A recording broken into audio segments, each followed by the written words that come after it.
Hello, welcome to my unscripted Hazbin Hotel rant.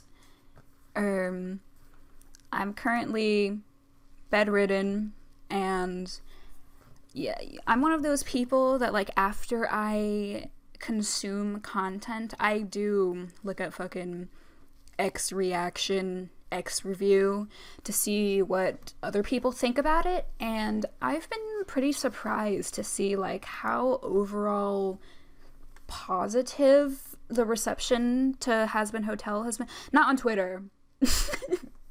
No, not on the website formerly known as Twitter. I don't use Twitter, but I know there is some crazy shit going on there. I'm not talking about that. I'm talking about the relatively more reasonable people that inhabit YouTube. I'm not going to talk about any of the stuff that's been brought up on Twitter. I am someone who is, like, critical of VivziePop's works, but, I don't, I just want to critique her stuff. Like, I'm not one of those people looking to, like, dredge up ancient drama and shit she said years ago. I don't care, man. I'm just here to talk about her fuck shit demon shows. So yeah, I've just been surprised by how, like, positive the reception has been. And, like, when I watched it, I don't consider myself a very, like, critical viewer of media, really. Like, a lot of times I watch something and be like, oh, that was good. Oh, it was okay. But, when I sat down to watch Hazbin Hotel, I had a very, like, I could really articulate, like, what I was not vibing with right away. And so, and, like, I'm not trying to say I'm mad that, like, people are, like, being too nice to VivziePop or whatever, but I just feel like there are some, like, issues that are not being addressed as much as they could be, and so I just kind of want to chat about it. Honestly, I'm not even sure if I'm going to post this. Sorry if my microphone quality is shit. I'm not a YouTuber. I've just, on a whim, pulled out my fucking 10-year-old Blue Yeti snowball, and I'm yapping. I have some bullet points of things I want to talk about, but otherwise I am simply yapping, and I don't do this a lot, so sorry if I stumble over my words or I'm slow or whatever at all. I'll probably barely do any editing for this. So, and, like, before I get into it, I do want to mention, like, in every review of this, the comments will say, regardless of your thoughts on the matter, on the show, you have to admit it's very impressive that it's been made at all. And it's, like, the most lukewarm take of all time, just like the people who say, like, oh, regardless of what you think of Undertale, the music is good. Like, yes, we know. We know. But, I guess that's important to say either way. Like, yeah, it's really cool that, like, an indie, random fucking YouTube pilot was able to be picked up and made into a show like this. But, so I do want to acknowledge that. Like, very cool. But, regardless of that, it's not a show I'd recommend to anyone, like, ever. I don't think. But yeah, so let's get into it. So, episode 1. The thing that stands out to me immediately is that, you look up a pilot for any other cartoon, and you will see, like, it basically goes through how they imagine a typical episode of that cartoon would be. But later on, there will be a new episode 1 that reintroduces the premise, smooths it out, and the pilot is basically no longer considered canon. This is not true at all for Hazbin Hotel. Hazbin Hotel is weird in the way that it absolutely assumes you have seen that pilot, which isn't necessarily unreasonable because it has, like, a million, like double-digit million views. I don't feel like checking right now. But it has a lot of views, so that's not the most horrible assumption ever, but still, I feel like the crowd that watches random YouTube indie pilots and the crowd that, like, scrolls Amazon Prime looking for some shit to watch is, like, pretty different. Maybe I'm wrong about that, but, I'm thinking about my mom, who will watch fucking anything. Like, her hobby is watching TV, and she literally just scrolls through her 3 million billion streaming programs and clicks on random stuff. And so, I'm thinking if my mom stumbled across this show and they introduced it, they didn't introduce it, which is the point. If she saw this episode 1, my mom, random middle-aged woman, she wouldn't know what the fuck is going on. They make absolutely no effort to reintroduce the premise or the characters, which is not great when there are like 6-7 characters in the main cast already, like think about any other cartoon, and I feel like those start you out with like 2 or 3 characters, 2 or 3 important characters, and then maybe some side characters. But as Hazbin Hotel presents it, the like 6 main hotelers, I don't fucking the 6 main guys at the hotel are like 6 main characters, and you are not introduced to them whatsoever. You can get an idea of who they are. I get you get the idea that Charlie is nice, Vaggie is I get the straight man, I guess. She's blunt, she's to the point. Alistair is weird, Angel Dust is gay, Nifty's weird, Husk is bored, I guess, and that, that's pretty much all you get. It's not explained why anyone is there. You'll learn that the hotel is Charlie's and Vaggie is supporting her, but like, oh my god, my dog is growling at the fucking Amazon truck outside. Sorry about that. My dog is fucking crazy. Okay, the characters. Yeah. So, you do get the vibe that this is Charlie's hotel. You see Husk, and he looks very obviously disinterested. And if you didn't watch the pilot, you're going to be wondering why the fuck he's there when he obviously does not want to be there. Alistair, everyone is treating like some sort of outsider. Vaggie is beefing with him for the entire episode. If you didn't watch the pilot, you're gonna have no idea why. Like, I remember at some point, by the way, I forgot to mention, I'm only talking about episode 1 through 4 because I haven't watched the ones after that yet. But I remember at some point in the episode, Vaggie's like, why would I make a deal with a demon like you? And if you haven't watched the pilot, you're going to be here wondering, what the fuck does that mean? Are you not all demons? Why is this guy in particular a worse guy to make a deal with? Why? Like, what is her problem? You're going to have absolutely no clue what the deal with Alistair is. Vaggie, the premise of the episode, she's like, well, when are you going to do your job? Me here, if you haven't watched the pilot, I did watch the pilot, and I was still here wondering, well, what is his job? Like, in the pilot, he was like, oh, I'll help you guys. But, like, it was never, like, explained what that entails necessarily. And me, I wouldn't necessarily assume that means he should make some, like, silly, like, radio ads or whatever. So, when Vaggie is, like, yelling at him the entire time, I'm like, what the fuck? What are they beefing about? I don't even understand. Nifty is just, she's just like cute but creepy. Like, I literally don't know what the purpose of her is, like, everyone else, like, in the first episode especially, everyone just seems like a stereotype, but Nifty especially, like, there's absolutely nothing going on with her. Like, the way in the pilot she was introduced in literally like the last 2 minutes, and I assumed when the show comes out and they redid the whole establishing thing, Nifty would have more going on, but no, she's still just the girl who's there for 2 minutes to like do like an unfunny bit or something. Like, I don't know what the purpose of her is. Why is she here? And then Angel Dust,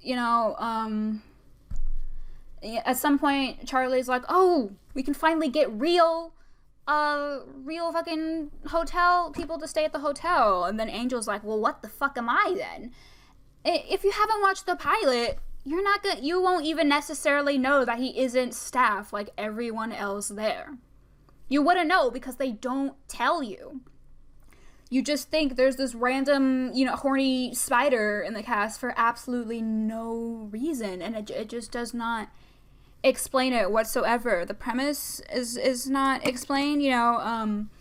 A lot of people asked when the pilot came out, why does Charlie even think this idea is plausible, right? She just says, I'm gonna reform demons. She does not explain how she thinks this will work, why she thinks this will work. And because they didn't redo the explaining of the premise at all in the show, we still have no idea why she has any hope for this idea whatsoever. Like, is she just a sheltered, like, bimbo who just thinks she can do it because with the power of friendship because she can? Like, I don't know. We don't know the logic behind her thought process whatsoever. And so the plot. What's the plot of the episodes?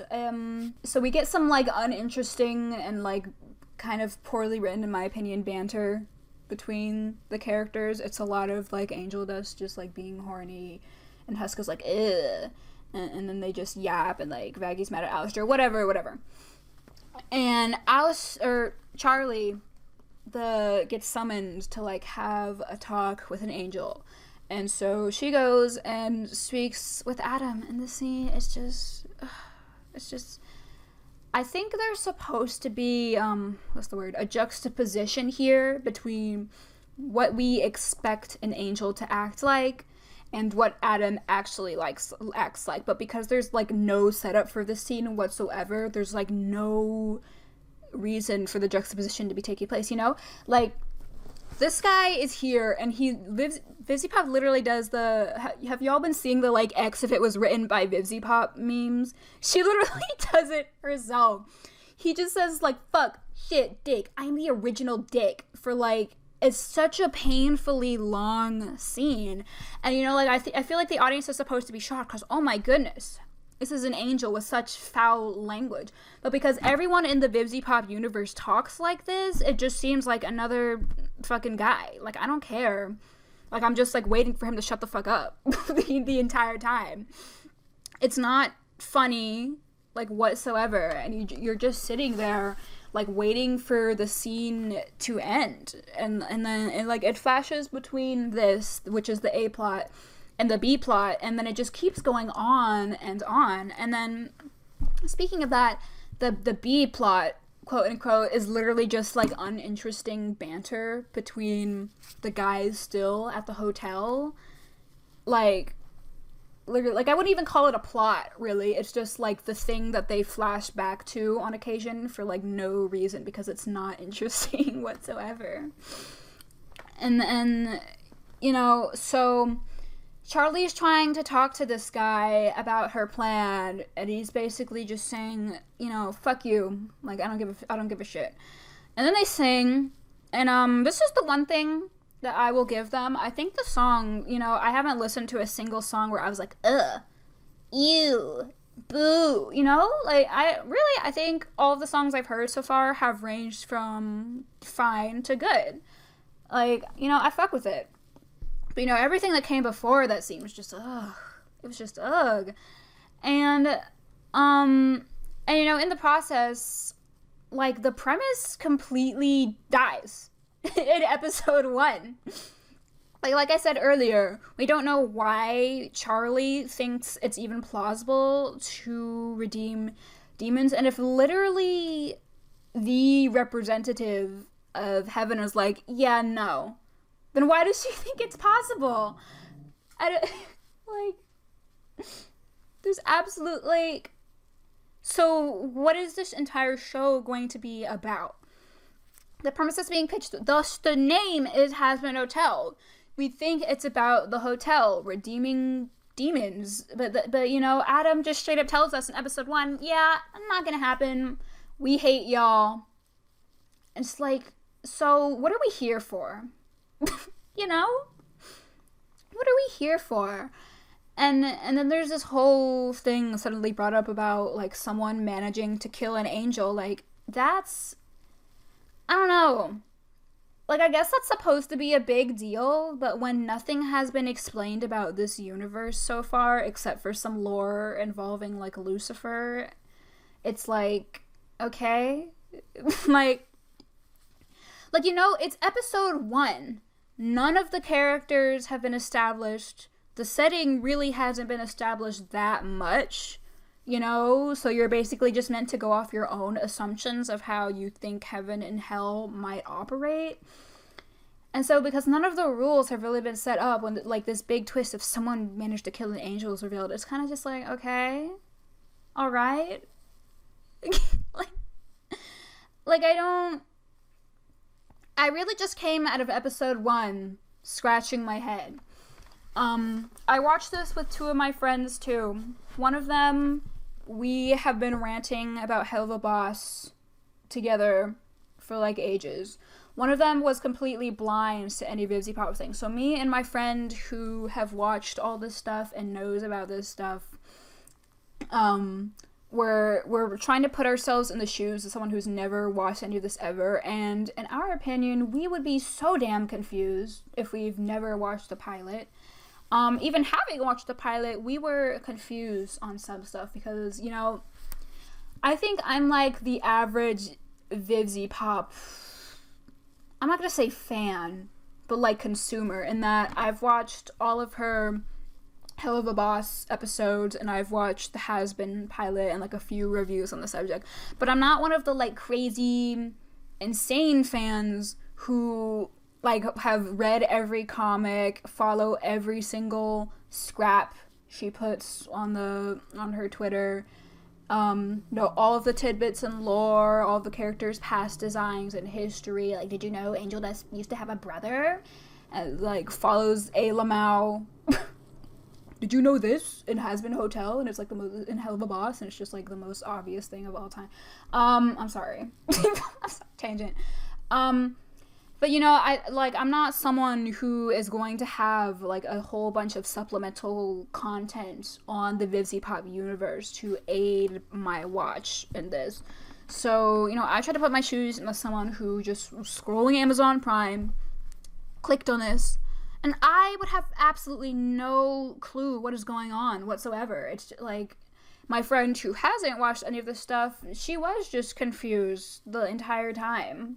Like, it's a mess. It's really rough. It's like so rough. You know, even the people who've been relatively positive about the show have said that episode 1 is probably the worst, and I gotta agree. It was just so incredibly rough. I can't even call it like a bad introduction, because it's really not an introduction like whatsoever. Moving on to episode 2. You know how we already like don't know anything about the main 6 cast of characters? So now I have new characters. We got the 3 V's introduced, and again, I'm like an average Vivzy Pop channel watcher, so I have like basically no lore on these guys. Like, I've seen their like Instagram accounts, I've seen pictures of them, but I literally have no idea about their importance to the story whatsoever. And I knew they'd be brought up at some point, but you know, I didn't expect episode 2 before even the main cast could be introduced. And we spend so much time with these guys. Like, this is the 3 V's episode and I don't know why. Why is their episode 2? Like, maybe we should establish the universe more of the world building. And you could say this is establishing the universe, that these guys are like, I guess, the head honchos of hell, but I feel like we could have done more. We could have followed the main cast more and established these guys more in the background before we literally follow around Vox through his like entire day and routine to see what it is they get up to, because like I don't know these guys and I don't care what they get up to, you know? And also, Velvet and Valentino don't sound anything. They don't sound anything like how I imagine they would sound. Not saying that's a bad thing necessarily, I just wanted to bring it up. So yeah, we follow these guys around, and Vox had like beefs with Alistair in a song. I think it's a good song, but you know, I like don't understand the context around it whatsoever. Like, maybe I'd care more about this beef if it was like established. There were hints dropped earlier on, like we're told that Alistair has been gone for like 7 years or something like that, and then just suddenly reappeared. We're not told that until they're already like singing angrily about it. So it's just, oh, okay. You know? Like, lore is just dropped on us in the moment, and then like a dramatic moment is based on that. And it really reminds me of if any of you guys have watched Hell of a Boss, the one episode where Blitz and Fizzaroli are like trapped in a cage, and they have this big emotional moment about the falling out and what happened, and like what even happened is revealed to us in the same episode that they make up about it instantly. Like it's and I think this is like a main problem. Like, they have these like big reveals going on when there was like absolutely no setup behind them whatsoever. So it's not like an oh moment for me, the audience. It's just like, oh, okay, what? It's just not great. It's just not great. And so the A plot is basically focusing on these guys, their beef, I think. The B plot is Sir Pentious is here now. And did we really need a 7th character added to the main cast when we don't like know anything about the first 6 already? We really don't. By the way, I like Sir Pentious. I do. And I think I just think it's weird how it feels like he really has the most development out of the cast so far, which is like not good when you're a character added later on. You know, it's like really weird. And again, the B plot is just so boring. It's just so boring. And it further solidifies that like what the fuck is Charlie doing? Apparently her plan to help redeem sinners is teaching them like how to say no to drugs, and it's teaching them how to say no to drugs, and like how to apologize, like kindergarten. Okay, not kindergarten. You know, maybe they don't teach you how to say no to drugs in kindergarten, but like middle school, elementary school shit. You know.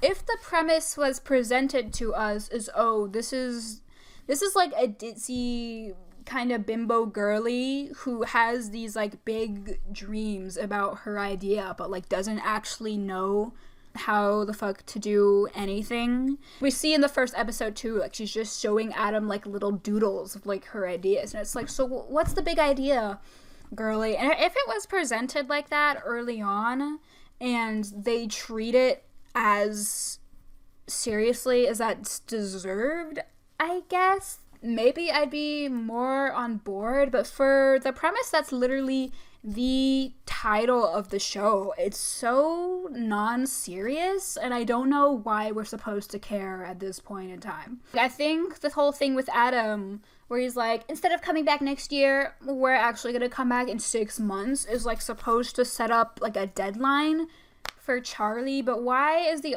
audience supposed to have like any expectation of her actually like meeting like this goal of redeeming someone in 6 months or whatever the point is supposed to be, when her idea to redeem people is trust falls and teaching how to say sorry? Like, the Hazbin Hotel is the name of the show, but why does it feel like a background element? Like, what Vivzy Pop really wants to talk about is these upper echelon demons, the 3 Vs, and the guys we'll talk about next episode. And the Hazbin Hotel is literally the B plot to its own show. You know, like, I don't know if I'm articulating myself well, but it's like, why should we care? I'm sorry. You can tell this is unscripted. But, I just don't get it. I don't care. Like, the premise is dead on arrival. Like, I saw Sarcastic Court. I can't watch his videos personally, but you know, I saw him have a title like How to Kill Your Premise on Arrival, and honestly, bro was spot on with that. I'm watching this, and you know, My chin is resting on my palm. I'm just watching the scenes go by, and I don't know why I'm supposed to care about this. I have no attachment to the characters or the premise whatsoever. It's not established why I should care. I don't get the sense of Charlie's dedication to this thing, besides like her being like I don't want to say childishly, but like, naively, like jumping up and down and clapping and drawing little silly pictures about her idea. Like that's cute, but like, it's not necessarily gonna make me like sit here, locked in, just like gasping, waiting at the edge of my seat to see what's going to happen next. And so, we're flashing between the three Vs, like, for some reason, and, I don't care about these characters, like, they were just introduced to me. We're flashing between them, and then, like, it's just boring, like, scenes with, okay, I think Sir Pentious is cute. But, like, the scenes where they're just showing him, like, how to be nice and stuff range from, like, mildly amusing to, like, I'm just waiting for it to be over, and it's just, I don't know, man. And then, Alistair is seen to be, we're supposed to see him as menacing, I think, but I really, don't care. Like, again, if you haven't watched the pilot, you wouldn't know his lore at all about, like, I think, like, he appeared suddenly and then he killed thousands of people and rose in the ranks. Like, you don't know any of that if you hadn't watched the pilot, by the way. He's basically just some guy to you who occasionally, like, gets big and sprouts horns. Like, ooh, like, I really can't bring myself to care. And,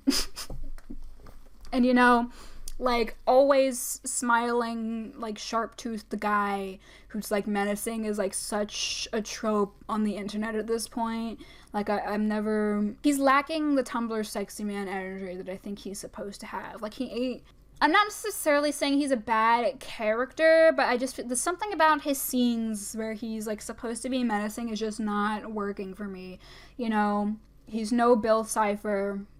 He's no Sans Undertale. I don't know. He's just not doing it for me. I think some of his line delivery is, like, great, really. By the way, I think all the voice actors are, like, doing a really good job, except for maybe Vaggie, because she just sounds so bored, like, all the time. And I think it's because, her actress, I forget her name, is putting on a voice that's, like, way deeper, that's, like, deeper than her natural voice, so she just sounds so monotone all the time. And I think people will probably be telling me that Vaggie is a monotone character, but even in her, like, what I think are supposed to be emotional moments, she just sounds kind of bored. Anyways, I think the performances are pretty good. Alistair has some, like, pretty great line delivery, like, when he's just being, like, silly willy, I think he's kind of, I dig it. But when he's, like, supposed to be scary or whatever, I, like, don't care. But yeah, I don't know why this is episode 2. In episode 3, we get introduced to more characters. We see, like, Alistair taking a walk in the street, and he's talking to this guy who I think is voiced by James Iglehart. Love that guy. Mwah. Mwah. And, like, at first, I think this is just supposed to be some, like, background demon, but then, Alistair's like, oh, to hear that from someone with your status, like, means a lot. And then they go in this elevator in this big building, and we're introduced to all these other demon lords, and I'm like, oh, okay, new character time, all right. Like, can I learn a secondary personality trait about Angel Dust besides horny at this point? Can I learn a second personality trait of Nifty besides weird? Can I learn another personality trait of Charlie's besides, like, happy? I don't, like, like, who are these people? Who are these people? And we spend, like, the entire, like, half the episode with this upper echelon of demons, and there was this, like, big dramatic moment, and honestly, and, like, it just did not resonate with me whatsoever, because I was just like, what is going on? Why are we following these people? Like, I remember in a comment section I saw someone say, this feels like season 2, right? Season 2, Season 3, where the audience knows enough about the main cast of the characters and the main premise while having enough, like, interesting side characters that we can move to those side characters, give them a bit of spotlight, and because we, the audience, have been introduced to them before, we'll be a little more interested in seeing more about these side characters. But because we are being introduced to these brand new guys, while the main characters are left to be side characters in their own fucking show. And it's like, why do I care? Why do I care? We're watching the Demon Lords beef, and I don't care. You know? The plot, the Hazbin Hotel doesn't fucking matter. Apparently the plot is about this demon, a demon that killed an angel. And I've heard other people say this is like a really interesting plot to them, and like I feel like my attention is torn at the moment. I'm still trying to gather information about the Hazbin Hotel itself to the point where this plot about the angel, it has been like secondary to me, and to see it suddenly become the focus is like, it's wild. They Velvet is like beefing with what's it, Camilla, is that her name? I think it is. If I'm wrong, I'm so sorry, but I don't feel like looking it up right now. But you know, she's beefing with her and she's calling her old. You know, us who've never been introduced to these characters already is like, oh, like really? Like, you know, we don't know she's old.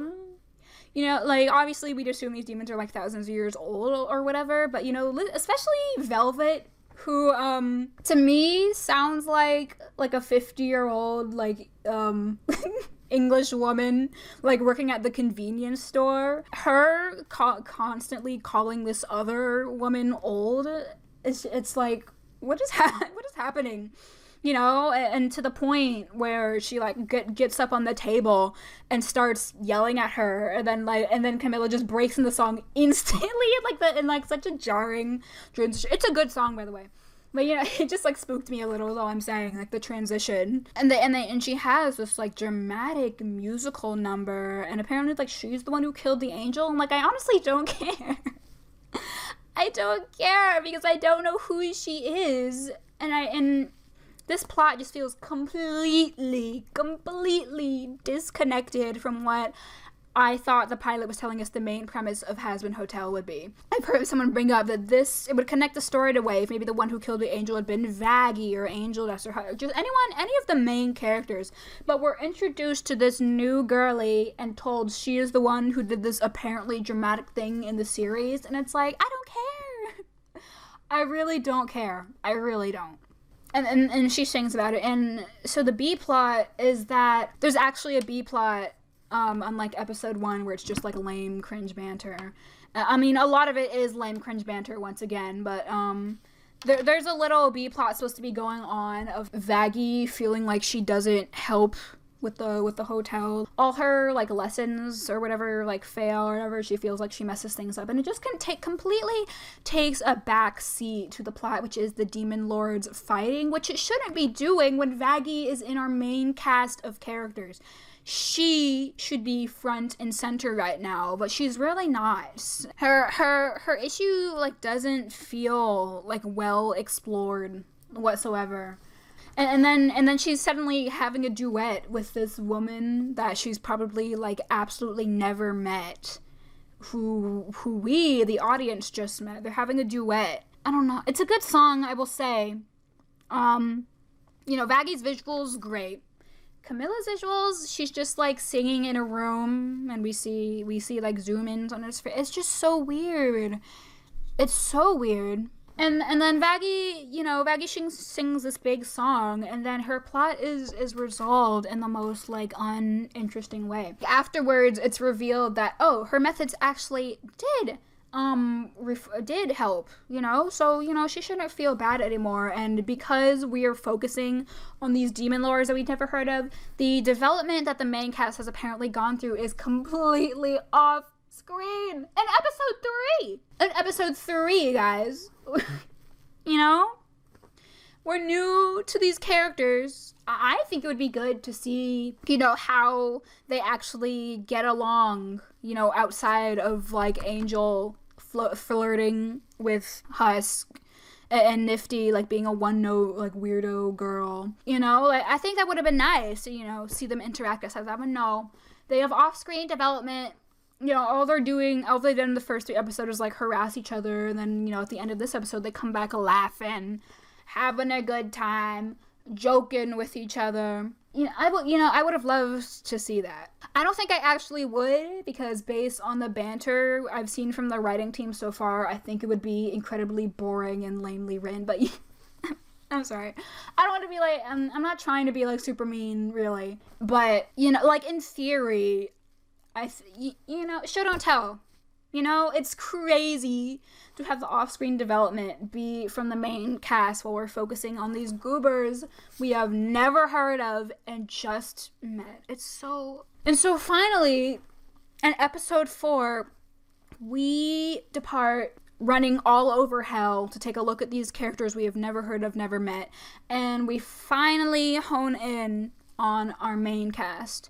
And there's no B plot this time. There's just one thing going on, really. And who knew that when you actually have a coherent plot that focuses on your main characters, that would be the best episode. Apparently, there's some, like, Twitter discourse about this episode. I literally don't know what it is. In my opinion, I thought it was a good portrayal of abuse.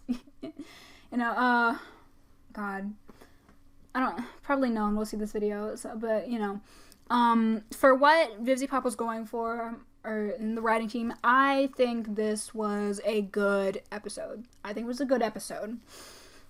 We zoom in on Charlie. We get to see more of Charlie's traits. Well, kinda. We get to see more of Charlie's traits, like past being happy. We learn about Angel Dust. We learn a bit about Husk. Angel and Husk dynamic, unexpectedly good. I'm not gonna lie. Like, you know, I thought it was just gonna be, like, cringe, Stolitz, you know, guy flirts with other guy and he's not really comfortable with it bit for the entire time. But this is an unexpectedly good dynamic. The song is pretty good. Yeah, like, I like this episode. I think it's good. My one issue with it is, why is this episode 4? You know, this is, like, an extremely deep topic, you know? We're getting deep into Angel Dust's character before we could even see the surface of Angel Dust's character. You know, like, Husk has this whole thing about how fake he is, how he can see, like, deep past his persona to, like, he's, like, all fucked up and stuff. I feel like we don't spend enough time with this, like, mask of the Angel Dust's persona to, like, really even begin to ask the questions of why he is this way, you know? You know, of course, Vivzy Pop fans will, you know, they know this stuff already, but people who aren't Vivzy Pop fans, you know, so far Angel Dust has just been the, like, over the top sex joke guy who gets, like, 2 minutes per episode to just, like, be gay. Did you know he's gay, guys? What? Guys, I think he might be horny. What? And you know, not to the, like, I'm not gonna say that it wasn't built, like, hinted at all, because, like, there were a few scenes where, like, you know, maybe Angel Dust, like, looked sadly away or whatever, but I really don't feel like we've spent enough time with this character at this point for it to be a big thing when this, like, deep past is suddenly dropped on us, you know? Like, I feel like this could have been saved for a little bit later, maybe built up upon more. But overall, I think it was a good episode. And, you know, if the ones after this are more like episode 4, maybe things are looking up for Hazbin Hotel. I've seen some screenshots of, like, apparently, like, Charlie's, like, Lucifer shows up, so I kind of doubt it. I kind of think we're going to keep hopping across hell to have new characters introduced to us while we barely know anything about the main cast. I don't know, man. I don't know. I really, like, I am someone who's critical of Vizzy Pop. I am one of those people who enjoyed Hell of a Boss and then think it fell off horrifically in season 2. I am in that subgenre. I think Vizzy Pop fans talk about us. I am in that subgenre, but like despite that, I'm not someone who like wants Vizzy Pop to fail. I did go into this like expecting to dislike it, I will be honest, but I really did try to like open my mind. You know, maybe this will actually be a banger. Like I can acknowledge there are good aspects of this. The songs are really great. Most of the voice work is great. Animation, good. I know there is some like controversy about like her like the animators being paid horrifically. I don't really know the details of that, but regardless, I will say the animation is gorgeous. But the jokes are not good. I could predict this there would not be good. You know, y'all have seen the X if it was written by Vizzy Pop things. Like it's not good. We took like a joke tally and it got in all 4 episodes combined, got like 1 or 2 like chuckles from us. The jokes are not good, y'all. Dude, you know, you're not gonna laugh if you click on this show. I don't know. You know, and I'm not someone who's like completely above fuck shit sex funny, but like woof. It's not good, y'all. Gosh, how long have I been talking for? Like 50 minutes. I'm so sorry. I probably won't even post this, to be for real. I just wanted to get my thoughts out. If you're subscribed to this channel and you got this into your sub box and you're like, who the fuck is this? Don't worry about it. Don't even worry about it, dude. Don't sub if this ends up in the algorithm somehow. I probably won't post on this channel like ever again, but I just wanted to get my thoughts out there or whatever, and you know, this is really just an unscripted rant. Like I didn't feel like re-watching those episodes to like take notes and like write down all these little nuances, so maybe I got a few things wrong. This is just the vibe I got. I'm not loving it so far. My hopes are low, but yeah, I just wanted to scream for a bit.